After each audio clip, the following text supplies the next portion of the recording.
What if I told you that a single app, launched quietly in 2016, would go on to completely rewire how every major media company, news outlet, television network, and social platform on Earth operates? What if one format, a vertical, looping, algorithmically served short video, fundamentally changed human attention spans, storytelling structures, and the entire economics of content creation? That is not an exaggeration. That is exactly what happened. And today, we are going to break down the full story of the TikTok effect, and why nothing in media will ever be the same again. To understand how TikTok changed everything, you first need to understand what the media landscape looked like before it arrived. In 2015, the dominant forces in digital media were YouTube, Facebook, and Twitter. YouTube had trained audiences to expect long-form content, tutorials, vlogs, documentaries, commentary videos running anywhere from 8 to 45 minutes. Facebook had built its empire on text posts, photo sharing, and eventually native video, but that video was mostly passive. You scrolled, something played, you moved on. Twitter was the home of breaking news and cultural conversation, but it was primarily text-based. The general assumption across every boardroom in media was simple: more depth equals more value. Longer content meant higher ad revenue, bigger audiences, and greater cultural impact. Then ByteDance, a Chinese technology company, launched an app called Douyin in China in September 2016. 1 year later, they released the international version under the name TikTok.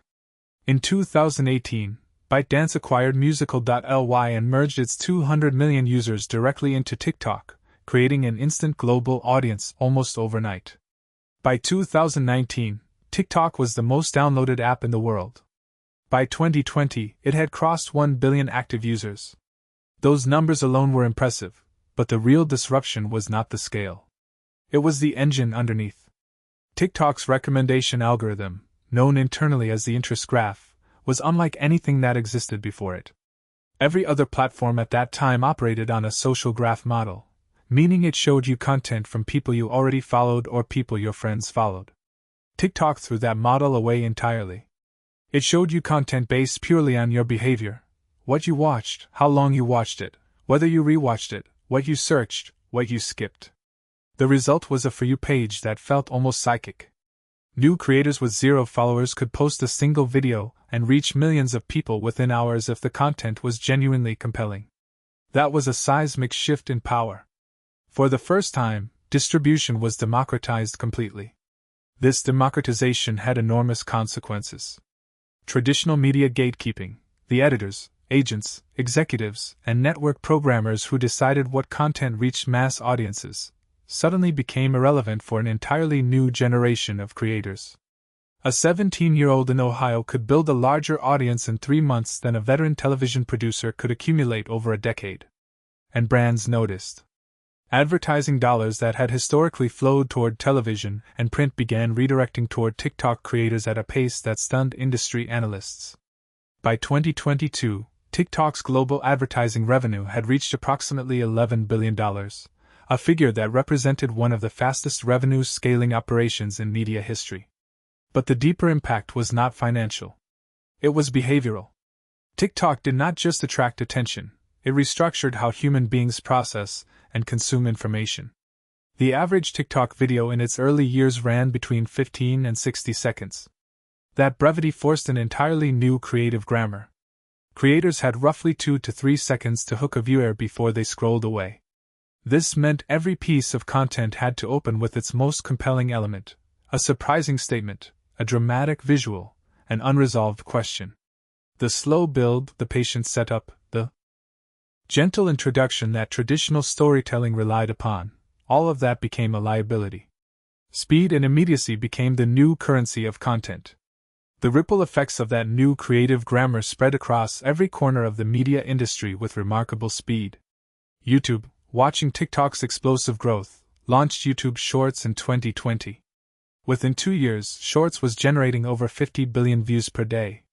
Instagram, already struggling to compete, launched Reels in 2020 and aggressively pivoted its entire algorithm to prioritize short video above photos and stories, a decision that alienated longtime users but reflected an undeniable strategic reality. Even LinkedIn, the professional networking platform that had always positioned itself as a serious, text-first environment, began promoting short video content and eventually introduced its own video feed. Snapchat had pioneered vertical video years earlier with stories, but TikTok industrialized the format and forced every competitor to follow or face irrelevance. Television networks faced a different but equally destabilizing challenge. Streaming services like Netflix, HBO Max, and Disney Plus had already disrupted linear television through binge-watching culture. But TikTok introduced a new problem: competition for the first 15 minutes of leisure time. Research from multiple media analytics firms, including Nielsen and Parrot Analytics, showed that younger audiences between the ages of 18 and 34 were increasingly spending what had previously been prime television viewing hours on short video platforms instead. Networks responded by shortening episode runtimes, investing in clip-friendly content designed to spread virally on social media, and creating dedicated social teams whose entire job was to produce TikTok-optimized content derived from existing programming. News organizations underwent perhaps the most profound transformation of all. The traditional news broadcast model, a 30 or 60-minute program anchored by a trusted presenter, had been eroding for years. TikTok accelerated that erosion dramatically. Major outlets including The Washington Post, The New York Times, CNN, and BBC all built dedicated TikTok presences. Some, like The Washington Post, gained millions of followers by adopting an irreverent, personality-driven approach that felt nothing like their print journalism. The challenge was enormous. How do you convey complex, nuanced information about geopolitics, economics, or public health in 60 seconds without sacrificing accuracy? Many organizations struggled with that balance, and the debate about short-form news and misinformation became one of the defining media ethics conversations of the early 2020s. The music industry was transformed just as dramatically. TikTok became the single most powerful song discovery platform on Earth.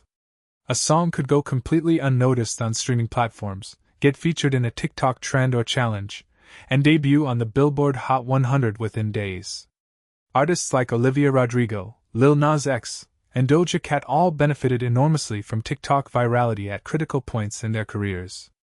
Record labels restructured their marketing strategies entirely around the platform, creating dedicated TikTok liaison roles and allocating significant promotional budgets specifically toward influencer seeding campaigns. The old model of radio promotion and music video premieres did not disappear, but it was definitively no longer the primary driver of mainstream music discovery. Beyond individual industries, TikTok reshaped the broader concept of what expertise looks like in the digital age. Platforms like YouTube had created a generation of educational creators, Crash Course, Khan Academy, Vsauce, who operated in the 10 to 20-minute range. TikTok created an entirely new category, the micro-expert. Doctors, lawyers, scientists, historians, and economists built massive followings by translating complex professional knowledge into 60-second explanations that were both accurate and genuinely entertaining. This democratization of expertise had significant positive effects, improving public understanding of topics like immunology during the COVID-19 pandemic, but it also created new challenges around credential verification and the spread of oversimplified information. The advertising model itself was permanently altered. Traditional advertising had always been interruptive. You watched your content, then watched an ad, then returned to your content. TikTok's native content format blurred that boundary almost completely. Sponsored content on TikTok, when done effectively, was nearly indistinguishable from organic creator content. Influencer marketing, which had existed on Instagram and YouTube, scaled to extraordinary heights on TikTok because the platform's algorithm could serve sponsored content to highly targeted audiences regardless of follower count. The concept of the nano-influencer, a creator with fewer than 10,000 followers but extraordinarily high audience trust and engagement, became a genuine marketing strategy for brands ranging from independent small businesses to Fortune 500 corporations. Looking at all of this together, what becomes clear is that TikTok did not simply create a new social media platform. It created a new operating system for attention itself.